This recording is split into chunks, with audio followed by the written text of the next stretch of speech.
যাবো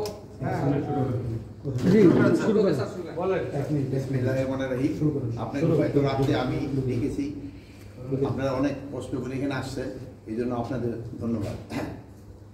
আপনারা জানেন দেশের যে বিদ্যমান আইন শৃঙ্খলা পরিস্থিতি সম্বন্ধে আমরা পূর্ণ সজাগ এবং সচেতন।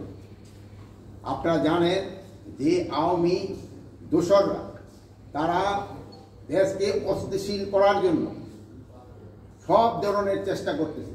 যেহেতু তারা প্রচুর টাকা দেশ থেকে স্থানান্তর করেছে, ওই টাকা তারা এখন ব্যবহার করতেছে। এই টাকা ব্যবহার করে দেশকে একটা অস্থিতিশীল পরিস্থিতি করার চেষ্টা করতেছে। আমরা এইটা কোনো অবস্থায় করতে দিব না। আমরা যেভাবে হোক এটা প্রতিহত করব। দিনে রাত্রে যেখানে আমাদের বাহিনীর প্রয়োজন হবে তারা সেখানে যাবে এবং এইটাকে প্রতিহত করবে। আপনারা জানেন, আমি আপনাদের সামনে দায়িত্বহীনভাবে বলতে চাচ্ছি, আমি এই আওয়ামী যারা এই কাজগুলি করতেছে তাদের আমি ঘুম হারাম করে দিব এবং তারা কোথাও কোনো স্থান পাবে না। দিনে রাতে যে জায়গায় হোক না কেন তাদের কোথাও কোনো স্থান হবে না। আরেকটা আমি আপনাদের কাছে দায়িত্বহীনভাবে বলতেছি যে আমার বাহিনীকে আমি ইনস্ট্রাকশন দিয়েছি, তারা তাদের টহল কার্যক্রম আরও বৃদ্ধি করবে। আগামীকাল থেকে যেন কোথাও কোনো কিছু না ঘটে এই জন্য তারা ব্যবস্থা নেবে। এবং এই আমি বাহিনীর সবাইকে আমি এই ইনস্ট্রাকশন দিয়েছি এবং তারা এটা ভালোভাবে কার্যকর করবে এবং তারা যদি ভালোভাবে কার্যকর করতে না পারে তবে তাদের বিরুদ্ধে আমি একটা অ্যাকশন নেব। তা আপনারা দেশবাসীকে আশ্বস্ত করবেন আইন শৃঙ্খলা পরিস্থিতি দিনে দিনে আরও উন্নতি হবে এবং এটা অবনতি হওয়ার কোনো সম্ভাবনা নাই। এবং দেশকে যারা অস্থিতিশীল করার চেষ্টা করতেছে তাদের কোনো অবস্থায় আমরা ছাড় দিব না। এই আওয়ামী দোসরদের আমরা কোনো অবস্থায় ছাড় দিব না। তাদের কাছে প্রচুর টাকা আছে, এই টাকা তারা বিভিন্ন জনের মধ্যে বিভিন্নভাবে ছড়াচ্ছে এবং দেশে একটা অস্থিতিশীল পরিস্থিতি চেষ্টা করতেছে, কিন্তু তারা কোনো অবস্থায় সাকসেস হবে না।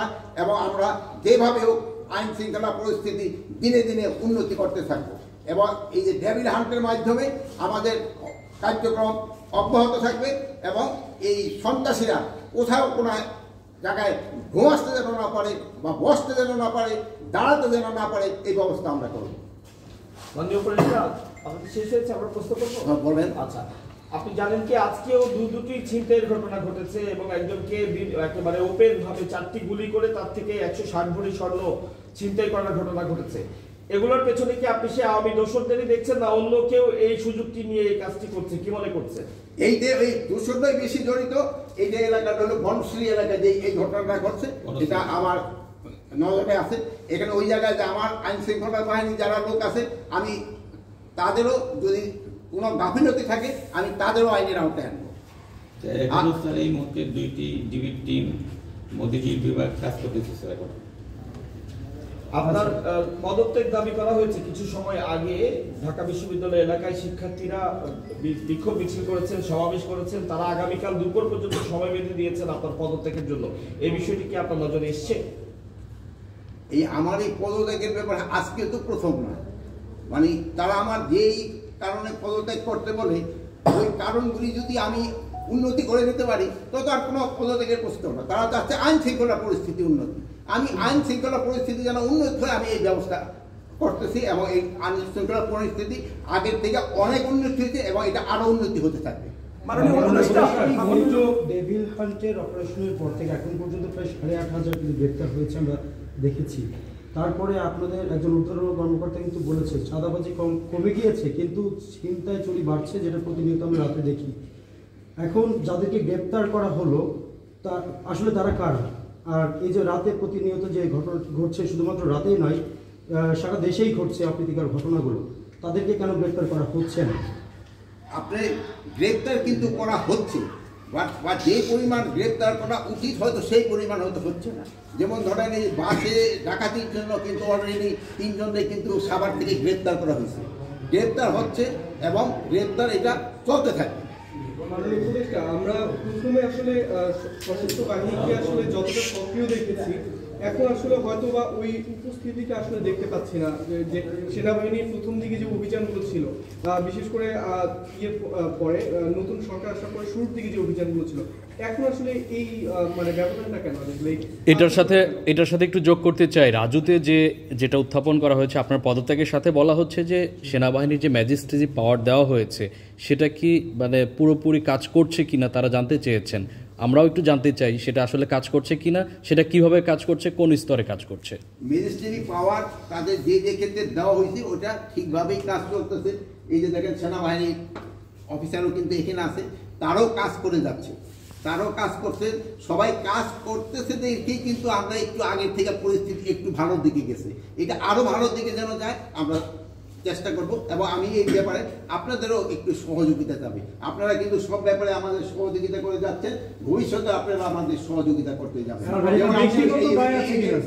বিদেশি প্রচার মাধ্যমে আমাদের সম্বন্ধে অনেক কিছু আজে বাজে লিখত, আপনারা কিন্তু ওইটা প্রতিবাদ করে এবং সঠিক সংবাদ দিয়ে কিন্তু আপনারা দেশকে বাঁচিয়েছেন এবং আমাদের উপকার করছেন। আপনারা ভবিষ্যতে এটাও করে যাবেন, আমি আশা করি। একটা কথা ছিল যেটা আপনাকে আমি উত্তর পাইনি, সেটা হচ্ছে অপারেশন ডেভিল হান্টার নামে কাদের গ্রেফতার করা হচ্ছে, এবং এখন পর্যন্ত কিন্তু আসলে এই অভিযানের পরবর্তীতে অপরাধগুলো আরো বেড়েই চলেছে। এই বিষয়টা যদি একটু স্পষ্ট। ডেভিল হান্টের আওতায় সন্ত্রাসীদের গ্রেফতার করা হচ্ছে, যারা সন্ত্রাসী, যারা সন্ত্রাস কর্মকাণ্ডের সাথে জড়িত তাদেরই গ্রেফতার করা হচ্ছে। এখন এই যে একটা ঘটনা ঘটছে, এটা যেন কোনো একটা ঘটনা যেন না ঘটে, এই জন্য আমরা ব্যবস্থা নিই। শুরু থেকে আমরা বিভিন্ন ছিনতাইয়ের ঘটনা যা দেখেছি, যে মোটরসাইকেলে করে 3 জন বা 2 জন মিলে এসে তারা 3-4টি মোটরসাইকেল করে নিয়ে এসে ছিনতাই কাজটি করছে। এই মোটরসাইকেলে একাধিক ব্যক্তি চলাচলের ব্যাপারে এ ধরনের আলাদা কোনো নির্দেশনা কি আপনারা চিন্তা করছেন, দেবেন কিনা? এই ব্যাপারে মোটরসাইকেলে যেন হেলমেট পরা অবস্থায় ছাড়া কেউ যেন না চলে, এবং 2 জনের বেশি যেন না চলে, এটার জন্য তো আমি অলরেডি ইনস্ট্রাকশন দেওয়া হয়েছে, এবং এটা যেন কার্যকারী হয়। ফারুক, এটা তোমরা দেখবা যে কোনো অবস্থায় এটা যেন কোনো না পড়তে। মাননীয় উপদেষ্টা, শুধু ছিনতাই নয়, শিক্ষার্থীরা, বিশেষ করে নারী শিক্ষার্থীরা বলছে যে স্বরাষ্ট্র উপদেষ্টা এবং আইন উপদেষ্টা যখন দায়িত্ব নেয়, সবার আগে তাদের নারীদের নিরাপত্তার কথা চিন্তা করা উচিত ছিল। যে হারে ধর্ষণের সংখ্যা বেড়ে চলছে, তারা এটা নিয়ে উদ্বিগ্ন, এবং তারা বলছেন যে স্বরাষ্ট্র এবং আইন মন্ত্রণালয় থেকে তেমন কোনো উদ্যোগ নেওয়া হয়নি। কি বলবেন তাদের উদ্দেশ্যে? তাদের উদ্দেশ্যে বলবো, আমার মা বোনদের ভয়ের কোনো কারণ নেই, তাদের ব্যাপারে আমরা সবসময় কনসার্ন, এবং তাদের কোনো ধরনের যেন কোনো রকমের সমস্যা পড়তে না হয় এবারে আমরা সবসময় সজাগ আছি, এবং আইন শৃঙ্খলা বাহিনীও এই ব্যাপারে সবসময় সজাগ আছে। স্যার, সবাই তো বলছে যে আপনার ব্যর্থতা আছে, আপনাকে পদত্যাগ করতে। আপনি কি আপনার নিজের ব্যর্থতা দেখেন, বা আপনি এতদিন পরেও যে আইন শৃঙ্খলা বাহিনী সক্রিয় করতে পারেনি, আপনার নিজের ব্যর্থতা দেখেন কিনা? এটা ক্ষেত্রে আপনারাই বলতে পারেন, আইন শৃঙ্খলা বাহিনী আমি যে অবস্থায় নিয়েছিলাম ওই অবস্থা থেকে কি সক্রিয় হয়েছে কি হয়নি, এ ব্যাপারে আপনারাই আমার থেকে আরো ভালো বলতে পারবেন। আমি কি অবস্থায় আইন শৃঙ্খলা বাহিনী ঢুকতে নিয়েছিলাম এটা জানেন। যে সময় আমি ঢুকতে পারিনি আইন শৃঙ্খলা বাহিনীর কাছে, আপনার পুলিশের অবস্থা কী ছিল, আনসারের অবস্থা কী ছিল, ওই অবস্থার থেকে কি উন্নতি হয়েছে কি হয়েছে না, এই ব্যাপারে আমি আপনাদের উপরে এই বিচার ছেড়ে দিলাম। আর আমি এখনো আবার বলতেছি, আমি আপনাদের নিয়ে, জনগণকে নিয়ে যেভাবে হোক আইন শৃঙ্খলার পরিস্থিতি উন্নতি হইতেই হবে, এবং আল্লাহ দিলে আমরা করতে পারবো। এই উন্নতিটা কি শুধু ডেভিল হান্টের মধ্যেই সীমাবদ্ধ থাকবে, নাকি চোর ছিনতাইকারীদের জন্য নতুন কোনো হান্ট আপনারা করবেন কিনা একটু বলে যান। চোর সন্ত্রাসী এদের জন্য সবসময় এই ডেভিল হান্ট থাক বা যাই থাক না কেন, তাদের জন্য কঠোর ব্যবস্থা সবসময় নেওয়া। সবসময় বলা হচ্ছে যে আসলে আপনারা যথেষ্ট চেষ্টা করছেন আর কি দেশে আইন শৃঙ্খলা বাহিনীকে আসলে ঠিক করার জন্য, কিন্তু প্রতিনিয়ত যে ঘটনাগুলো ঘটছে, হওয়া উচিত ছিল যে যারা এই খারাপ কাজগুলো করছে বা যারা চিন্তাই করছে তারা আসলে ভয় পাওয়ার কথা ছিল, কিন্তু তারা হচ্ছে প্রতিনিয়ত কিন্তু তারা সীমা লঙ্ঘন করে যাচ্ছে, প্রতিনিয়ত ঘটনা তীব্রতা বাড়ছে। তো আসলে কোথায় সমস্যাটা? আপনি নির্দেশ দিচ্ছেন কিন্তু সন্ত্রাসী দেখা যাচ্ছে প্রতিনিয়ত তাদের যে ইনসিডেন্ট ঘটেই যাচ্ছে, তাহলে কাজটা আসলে মিসিংটা কোথায়, ল্যাকিংটা কোথায়? এটার সাথে আমি একটু বলি, আপনি ডেভিল হান্টের অপারেশন ঘোষণা করার পর থেকেই অপরাধের প্রবণতা বাড়ছে। তো সেই ক্ষেত্রে আপনারা গাফিলতি কোথায় দেখছেন বা গ্যাপটা কোথায় দেখছেন? এই বিষয়টা আপনারা নতুন কোনো ব্যবস্থা নেবেন কিনা? চিন্তাই বাড়ছে যে ডাকাতি বাড়ছে এই ডেভিল হান্টের ঘোষণা পর থেকে।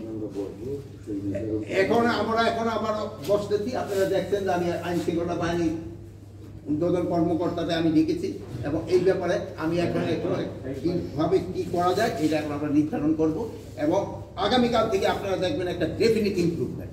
আপনারা ভালো থাকেন, দোয়া করি। আল্লাহ হাফেজ। আল্লাহ হাফেজ।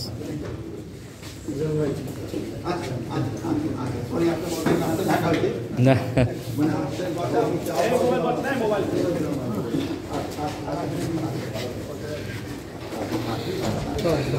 ভালো থাকেন। সরি, আমি আপনার কাছে আরও খাওয়াইতে চাই।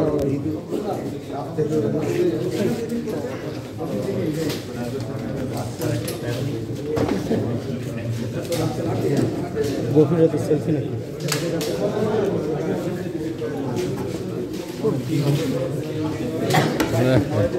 হইল না কিছু।